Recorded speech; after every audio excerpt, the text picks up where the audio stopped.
नाज़रीन अस्सलाम वालेकुम, आप देख रहे हैं हमारा यूट्यूब चैनल और फेसबुक पेज और मैं हूं आपका मेज़बान गालिब सुल्तान। नाज़रीन, फ़लस्तीन और इसराइल की कॉन्फ्लिक्ट को लेकर बहुत सारी ताज़ा तरीन अपडेट्स के साथ आपकी खिदमत में हाजिर हुए हैं और साथ में आपको बताता चलूँ कि अगर आप इस वार को कंटिन्यूसली परसू करना चाहते हैं, ताज़ा तरीन अपडेट्स लेना चाहते हैं, ब्रेकिंग न्यूज़ आपको सारी अगर चाहिए और आप वेल इन्फॉर्म्ड रहना चाहते हैं तो ज़ाविया आपका दुरुस्त इंतखाब है। हमारी पूरी रिसर्च टीम बैठी है, रिसर्च पैनल बैठा है और जो भी अपडेट्स आ रही हैं उसको वो कलेक्ट कर रहे हैं और मैं आपकी खिदमत में वो सब कुछ गोशगुजार कर रहा हूँ। तो अगर आप अपडेटेड रहना चाहते हैं तो ज़ाविया को ज़रूर सब्सक्राइब कर लें। नाज़रीन, मैं आपको बताता चलूँ, अभी ताज़ा तरीन अपडेट्स आई हैं। ब्रेकिंग न्यूज़ आई है कि इसराइल ने दमिश्क के अंदर, शाम का जो कैपिटल है, वहाँ 2 एयरपोर्ट्स को निशाना बनाया है और उसके साथ ही वहाँ से एक कॉन्वॉय गुजर रहा था, उसके ऊपर भी उन्होंने एक एयर स्ट्राइक की है। तो 2 एयरपोर्ट्स और एक कॉन्वॉय को उन्होंने निशाना बना दिया है और इसके ऊपर इसराइली वजाहत ये आई है, उन्होंने ये कहा है कि चूँकि शाम जो है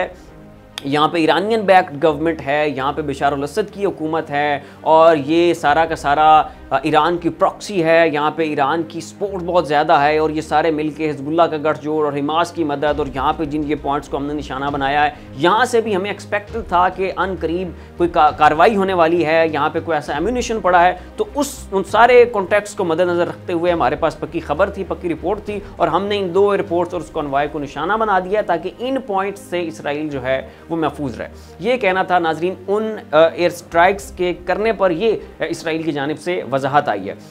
दूसरी जानिब नाज़रीन, इसराइल के जो अपने थिंक टैंक्स हैं, उन्होंने हमास की जो कार्रवाई हुई है, जो उन्होंने इनके खिलाफ ये ऑपरेशन स्टार्ट किया था, उसको लेकर कुछ अपना तज़िया और तहलील जो है उसे पब्लिश किया है और उनका कहना है कि अगर हमास ने इतना वेल ऑर्गेनाइज्ड ऑपरेशन किया है, इन्होंने इतना वेल इक्विप्ड और वेल प्लान्ड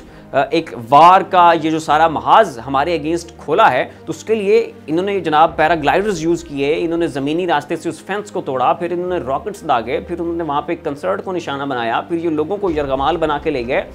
तो उनका कहना है कि ये बग़ैर किसी मश्क के तो मुमकिन नहीं हुआ है। इन्होंने इसके लिए यकीनन किसी जगह पे बैठ के तैयारी की होगी, को प्लानिंग की होगी, को फौजी मशक़ें हुई होंगी, प्रॉपर ट्रेनिंग ली होगी, इन्होंने पैराग्लाइडिंग सीखी होगी। ऐसा तो मुमकिन नहीं है कि आप एक बंदे को जनाब उठाएं, पकड़ें उसको, वो सारा वो पैराशूट बनाएं और उसके कहें जी चल आप पैराग्लाइडिंग करें, तो इस तरह से पॉसिबल नहीं है। तो उनका कहना है कि अगर इन्होंने इतना well organised, well equipped, well planned operation किया है और वो सक्सेसफुल था, तो यकीनन इसके पीछे कोई फ़नी तरबियत थी, ट्रेनिंग थी, एक्सरसाइज थी, फ़ौजी मशक़ें थी। तो सवाल यहाँ ये पैदा होता है कि वो फ़ौजी मशक़ें हुई कहाँ हैं। तो उनका ये कहना है कि जी गज़ा जो है इसको तो हम 24/7 हमारे ड्रोन्स ऊपर घूम रहे हैं, सर्विलेंस हो रही है, कोई पत्ता हमारी मर्जी के बगैर यहाँ पे नहीं हिलता, हम एक एक चीज़ को लुक आफ्टर करते हैं, किसी जगह पे इनका वेपन नज़र आ जाए, कोई गैर मामूली नकलो हरकत हमें नज़र आ जाए, हमें कोई बंदा यहाँ पे कोई असला बनाता या उठाता या चलाता हुआ नज़र आ जाए, फ़ौरन वहाँ पर एयर स्ट्राइक होती है। वो पूरे का पूरा रकबा जो है, वो पूरे का पूरा इलाका, पूरी की पूरी बिल्डिंग ये उसको उड़ा के रख देते हैं, कारपेट बॉम्बिंग कर देते होते हैं बग़ैर किसी जनाब डर के और खौफ के। तो उनका कहना है कि भाई ये तो सारा कुछ हमारी सर्वेलेंस में है। तो अगर ये तैयारी हुई है तो फिर ये गज़ा में तैयारी नहीं हुई, यकीनन फिर ये प्रेपरेशन गज़ा से बाहर किसी और टेरिटरी में हुई है। वहाँ पे इन्होंने ये फ़नी तरबियत सारी हासिल करके, फ़ौजी मशक़ें करके, फिर ये वापस गज़ा आए हैं, इक्विपमेंट लेके आए हैं और फिर इन्होंने इस ऑपरेशन को बड़ा प्रॉपर तरीके से एग्जीक्यूट किया है। ये कहना था नाज़रीन उनके अपने माहिरीन का। और इसके ऊपर उन्होंने मज़ीद कहा है कि हमास को पता है कि इसराइल कितना स्ट्रॉन्ग है, इसराइल के उसके एलाइज उसके साथ हैं, अमेरिका की पुश्तपनाही उसके साथ है, UN उसके साथ है, यूरोप उसके साथ है, अक़वाम मुत्तहिदा उनके साथ है और सबसे बढ़ के इसराइल खुद एक बड़ा तगड़ा और ताकतवर मुल्क है। तो हमास को पता था कि अगर ये हमारे खिलाफ इस तरह का कोई ऑपरेशन करते हैं तो इसराइल की तरफ से बड़ा एक ब्रूटल और लीथल किस्म का ऑपरेशन होना था, जो कि वो कर रहे हैं। तो अगर हमास ने ये कदम उठाया है, अगर हमास ने हमारे ऊपर अटैक करने की ये हिकमत अमली तैयार करके और उसे एग्जीक्यूट किया है, तो फिर ये जंग उन्होंने हफ्ता 1.5 हफ्ता के लिए शुरू नहीं किया, उन्होंने इसको 2-4 दिन चलाने के लिए इस काम का आगाज़ नहीं किया है। यकीनन उनके पास पीछे बैकेंड पे कोई प्लान है, कोई उनके पास कार्ड्स हैं, उनके पास कोई ऐसा असलहा है, कोई उनके पास ऐसे रॉकेट्स हैं कि जिसके ज़रिए वो एक वसी तर अपने कोई अज़ाइम रखते हैं जिनको वो एग्जीक्यूट करना चाहते हैं और उनको हासिल करना चाहते हैं। तो उस पे ऊपर उन्होंने अपने मुल्क को, अपनी इंटेलिजेंस को ख़बरदार किया है। हमास के पास कोई प्लान है और वो प्लान को बड़ा ज़बरदस्त है, प्लान को बड़ा तगड़ा है, उनके पास बहुत सारे कार्ड्स हैं और एंड गेम उनके हाथ में और उसको वो एग्जीक्यूट करेंगे तो आप हमास को किसी सूरत भी हल्का नहीं लेंगे। नाज़रीन, ये कहना है इसराइल के अपने थिंक टैंक्स का। अब दूसरी जानिब नाज़रीन, जो यमनी हौज़ी हैं, यमनी हौज़ियों ने अभी ऐलान कर दिया है कि हम इसराइल के ख़िलाफ़ जंग लड़ने के लिए तैयार हैं, हमारे पास ऐसे रॉकेट्स हैं कि जो यमन से इसराइल को निशाना बना सकते हैं, मज़ीद उनका कहना था। और नाज़रीन, मैं आपको बताता चलूँ कि ये वही रॉकेट्स हैं कि जिन्होंने मोहम्मद बिन सलमान को और सऊदी अरब को घुटने टेकने पर मजबूर कर दिया था। ये वही रॉकेट्स हैं जिससे सऊदी अरब की ऑयल रिफाइनरीज़ को निशाना बनाया गया और सऊदी अरब की जो अरामको ऑयल रिफाइनरी है उसको इन्हीं रॉकेट्स की वजह से बिलियंस ऑफ डॉलर्स का नुकसान हुआ और सऊदीया को टेबल टॉक की तरफ आना पड़ा।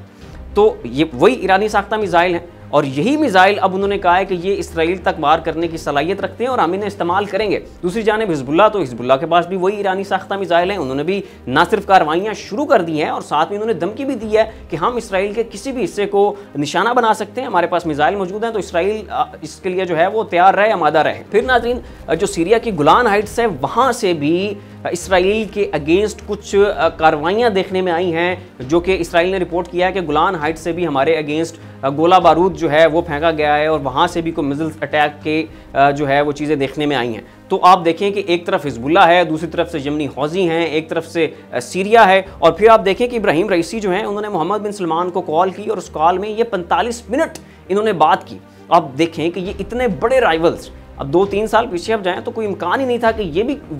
कोई वक्त आएगा कि एक जगह पे मिल बैठ के कोई बातचीत करेंगे। लेकिन नाज़रीन, फ़लस्तीन के मामले पे आके इब्राहिम रईसी ने मोहम्मद बिन सलमान को कॉल किया है, मोहम्मद बिन सलमान ने उस कॉल को वेलकम किया है, इन्होंने 45 मिनट बात की है और इन्होंने एक दूसरे को यकीन दहानी करवाई है कि हम फ़लस्तीन के साथ हैं और इस इशू का कोई हम बेहतर से बेहतर हल निकालेंगे और गज़ा के मुसलमानों को कोई ना कोई रिलीफ हम ज़रूर लेके देंगे। और साथ ही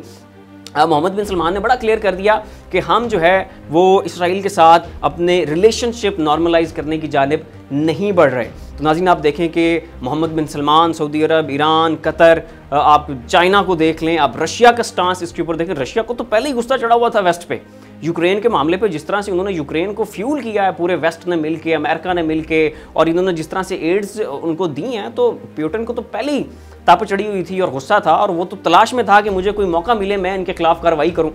तो अब उन्हें मौका मिल गया और वो जनाब भरपूर रशिया ने भी इनके अगेंस्ट एक मार्च खोला है। तो यहाँ ना सिर्फ आपको इस्लामी ममालिक मुत्तहिद नज़र आ रहे हैं, ना सिर्फ आपको इनका एक इत्तेहाद और कंसेंसस नज़र आ रहा है, बल्कि जो इंटरनेशनल स्टेक होल्डर्स हैं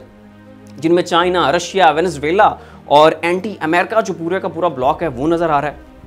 तो इस दफ़ा नाज़रीन जो है वो इसराइल के लिए सूरत हाल थोड़ी सी मुख्तलिफ होती हुई नज़र आ रही है। अब नाज़रीन आप आ जाए पाकिस्तान की तरफ। तो पाकिस्तान में जनाब नवाज शरीफ साहब चुप, शहबाज शरीफ साहब चुप, जरदारी साहब चुप, बिलावल साहब चुप, इन सब के सब हुक्मरानों ने जनाब चुप कर रोज़े रख लिए हैं और ये खुश करना चाह रहे हैं इंटरनेशनल स्टैब्लिशमेंट को कि जनाब ये देखें हमारे मुसलमानों के जनाब उनके खिलाफ क्या कुछ नहीं हो रहा था। वहाँ पे कारपेट बॉम्बिंग हो रही थी, वहाँ पे स्कूल, इबादत गाहें, उनके हॉस्पिटल, सब कुछ जो है वो उड़ा के रख दिया जा रहा था और हम यहाँ पे चुप थे सिर्फ और सिर्फ आपको खुश करने के लिए। और नाज़रीन आप मौलाना साहब का काम चेक करें